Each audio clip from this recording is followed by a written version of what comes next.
satu penyebar agama Islam di Pulau Jawa, khususnya di daerah Kudus, Jawa Tengah. Sunan Kudus adalah putra dari Raden Usman Haji alias Sunan Ngudung di Jipang Penalan, letaknya di sebelah utara Blora, dengan Syarifah Dewi Rahil binti Sunan Bonang. Di dalam abad Tanah Jawa disebutkan bahwa Raden Usman Haji yang merupakan ayah kandung Sunan Kudus pernah memimpin pasukan Majapahit.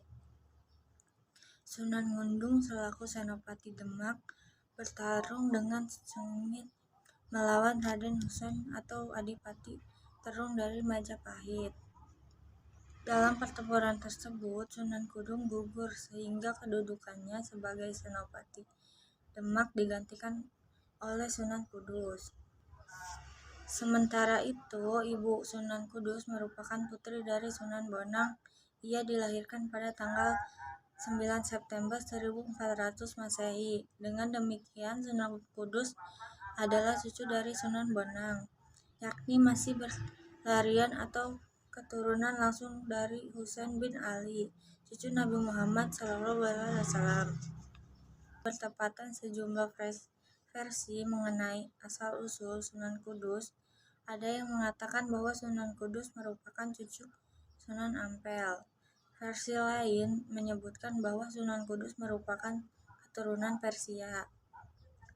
Sementara itu, ada pula yang menuturkan bahwa Sunan Kudus adalah asli orang Jawa, akan tetapi dilihat sebagai macam versi tersebut, paling rasional adalah versi yang pertama, menyebutkan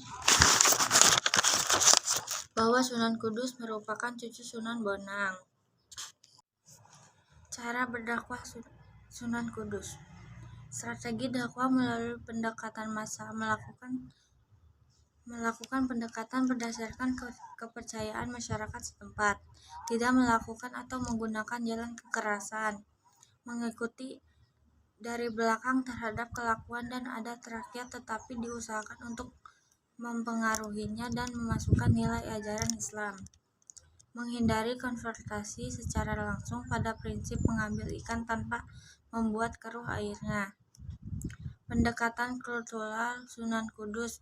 Sunan Kudus dikenal menjadi salah satu pendakwah ulung di tanah Jawa yang mampu menjabarkan agama Islam dengan cara fleksibel, dengan pendekatan kebudayaan, sehingga agama Islam diterima dengan baik oleh masyarakat setempat tanpa melakukan kekerasan. Berbagai macam cara dilakukan Sunan Kudus dalam melakukan pendekatan kebudayaan.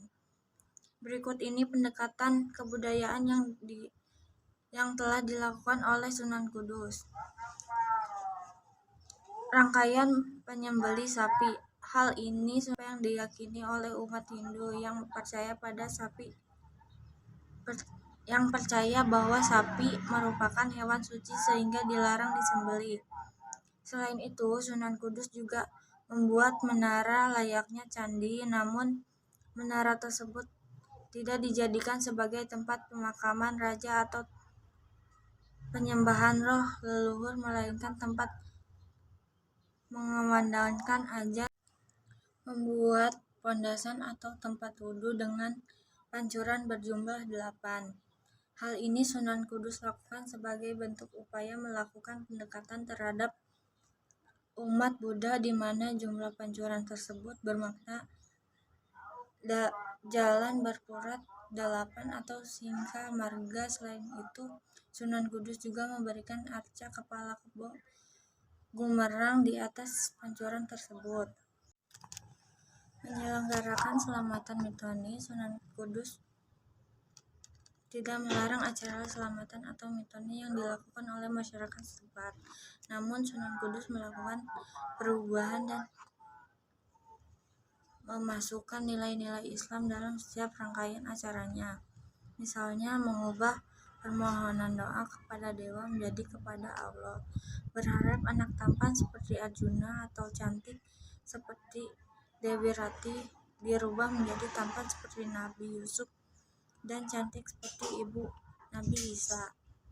Kemudian acara tersebut sebagai momen bersedekah dengan berbagai makanan.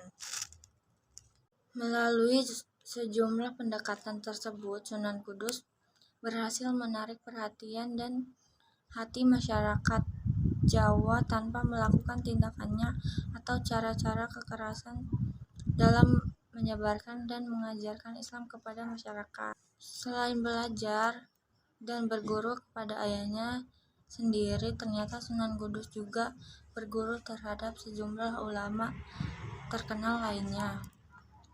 Di antaranya Sunan Ampel, Kiai Telingsing, dan